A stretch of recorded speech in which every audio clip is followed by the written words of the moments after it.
सुप्रभात बच्चों। आज हम कक्षा 7 की संस्कृत की पुस्तक का 7वां अध्याय सुमधुराः श्लोकाः पढ़ने जा रहे हैं। बच्चों, हम इस पाठ में प्रवेश करते हैं। सुमधुरा श्लोका।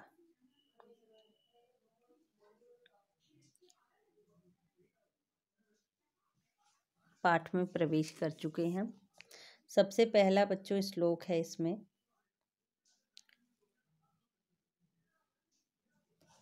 उत्सवे व्यवसने चैव दुर्भिक्षे राष्ट्रविप्लवे राजद्वारे शमशाने च यतिष्ठति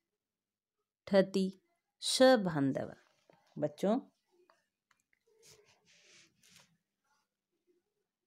बच्चों इसमें बंधुओं को साथ, अपने जो भाई बंधु होते हैं उनको साथ रहने के लिए बताया गया कि सबसे अच्छे मित्र कौन से होते हैं, सबसे अच्छे बंधु कौन से होते हैं।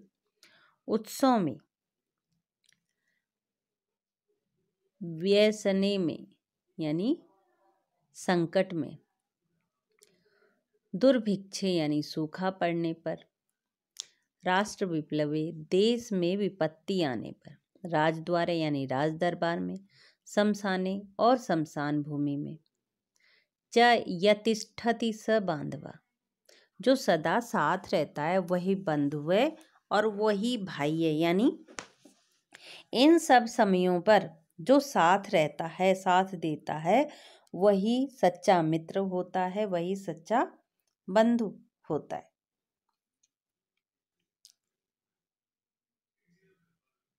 दुर्जनः सज्जनः भूयात् सज्जनः शान्तिम् आप्नुयात् शान्तः मुच्येत् बन्धनेभ्यः मुक्तः च अन्याय विमोचयेत्।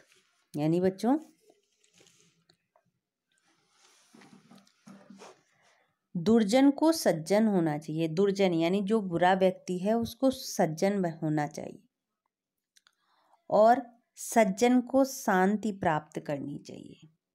सज्जनः शांतिम आप्नुयात् यानी शांति प्राप्त करनी चाहिए। शांत व्यक्ति, शांतः मुच्येत यानी शांत व्यक्ति, बंधनेभ्य बंधनों से, मुक्तः छूट जाता है, च अन्याय विमोचयेत् छूट जाना चाहिए, और मुक्त व्यक्ति को दूसरों को छुड़ाना चाहिए। जो मुक्त हो जाता, अन्यान विमोचयेत् यानी अन्यों को छुड़ाना चाहिए, दूसरे लोगों को भी मुक्त करना चाहिए। अगले हम श्लोक में प्रवेश करते हैं। हा हा पुत्रकः नाधीतं सुगते तासु रात्रिषु तेन त्वां विदुषां मध्ये पंके गौरिव सीदसि। बच्चों, हाय पुत्र, तुमने बीते हुए समय में अर्थात बीती रातों में कुछ भी नहीं पढ़ा,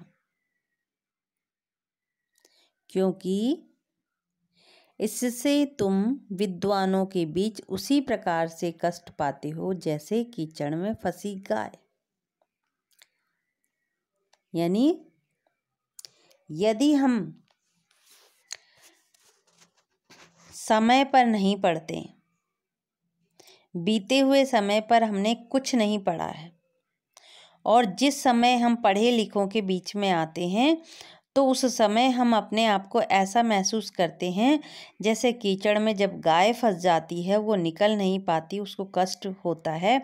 उसी तरह से हमारा भी वही हाल होता है जब हम पढ़े लिखों के मध्य बैठते हैं। इसलिए हमें जो समय है, जो हमें समय मिल रहा है, उसमें हमें पढ़ना चाहिए, नहीं तो हमारा भी वही हाल होगा जैसा कि कीचड़ में फंसी हुई गाय का होता है।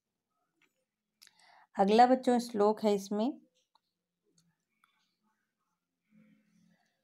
दाने तपसि शौर्यं च यस्य न प्रतिस्थम यशः विद्यायाम अर्थलाभे च मारुरुच्चार एव स। यानी दाने यानी दान में, तपसी यानी तप में, शौर्य यानी पराक्रम में, यस्य च प्रतिस्थम यशः यानी पराक्रम में जिसका यश नहीं फैलता, विद्यार्थम लाभे और ज्ञान प्राप्त करके, जिसे अर्थ लाभ न हुआ हो, मातुरुच्चार एव स अर्थ माने धन लाभ न हुआ हो, वह केवल माता द्वारा कहलाने योग्य ही है। यानी दान में, दान करने में, तप में, पराक्रम में जिसका यश नहीं फैला, जिसकी प्रसिद्धि नहीं फैली, और ज्ञान प्राप्त करके जिसे अर्थ लाभ न हुआ यानी धन प्राप्त नहीं हुआ, वह केवल माता द्वारा ही योग्य कहलाने है। यानी उसकी माँ ही उसको सर्वश्रेष्ठ कहती है कि मेरा बच्चा सर्वश्रेष्ठ है। अगला बच्चों है इसमें गौरवं प्राप्यते दानात् न तु वित्तस्य संचयात् स्थित उच्चे पयोदानं पयोधि नाम अथः स्थिति। यानी बच्चों व्यक्ति को गौरव दान करने से प्राप्त होता है। गौरव माने प्रसिद्धि। और न तो वित्तस्य संचयात्, न कि धन का संचय करने से, संचयात यानी संचयन करने से, रखने से, स्थिति उच्चे क्योंकि पयोदाना यानी क्योंकि बादलों की स्थिति सदा उच्च होती, ऊंची होती, कहाँ आसमान में होती है। पयोधि नाम अधः स्थिति, तथा सागरों की स्थिति नीचे होती जबकि वो जल से भरा हुआ होता है, पूरा भरा हुआ होता है। उसके पश्चात भी सागर की स्थिति नीचे होती है और जो बादल होते हैं उनकी स्थिति ऊपर होती है यानी आसमान में होती।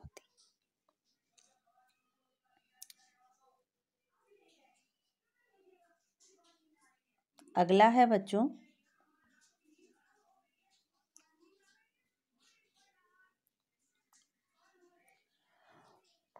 को अर्थम पुत्र जातेन यो न विद्वानं धार्मिकः कारणेन चक्षुषा किम वा चक्षु पीड़ेव केवलम। यानी बच्चों इसमें बताया गया है ऐसे पुत्र का क्या लाभ। को अर्थम पुत्र जाते, ऐसे पुत्र के पैदा होने से क्या फायदा। यो ना विद्वान जो विद्वान नहीं है, धार्मिक ना ही धार्मिक है, काणेन आँख क्योंकि आँख से काना, काणेन चक्षुषा किम वा चक्षु पीड़ेव केवलम क्योंकि आँख से काना हो तो उसका क्या लाभ, वह तो केवल पीड़ा देने ही योग्य है। यानी उससे तो दूसरों को पीड़ा ही प्राप्त करनी होती, दुख प्राप्त करने योग्य ही वो होता है। ऐसे जिस पुत्र को पैदा होने से ना तो उसको विद्या, वो विद्वान बनता है, ना वो धार्मिक बनता है, तो ऐसे पुत्र से कोई लाभ नहीं होता है।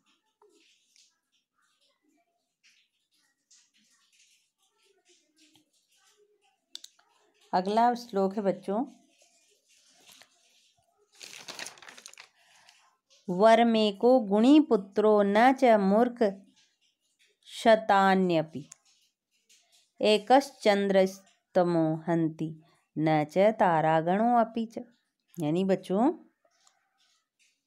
100 मूर्ख पुत्रों से वर्मेको गुणी पुत्रो, तो एक गुणी पुत्र का होना श्रेष्ठ होता है। मूर्ख सत्यानपि 100 मूर्ख पुत्रों से वर्मेको गुणी पुत्रोच, एक ही गुणी पुत्र अच्छा होता है। एकस चंद्रमिस्तो यानी एक चंद्रमा, हंति च तारागणों अपि एक ही चंद्रमा अंधकार को मिटा देता है, न कि तारा समूह। बच्चों, जो तारे होते हैं वो बहुत सारे होते हैं, असंख्यक होते हैं, लेकिन वो धरती को प्रकाश नहीं दे पाते, जबकि चंद्रमा एक ही होता है और उसकी रोशनी चारों तरफ फैल जाती। उसी तरह से 100 पुत्र हों और वो मूर्ख हों तो कोई फायदा नहीं, उनसे तो बढ़िया एक गुणी पुत्र सबसे ज़्यादा श्रेष्ठ माना गया है। इस तरह से बच्चों, ये जो आज का पाठ था आपका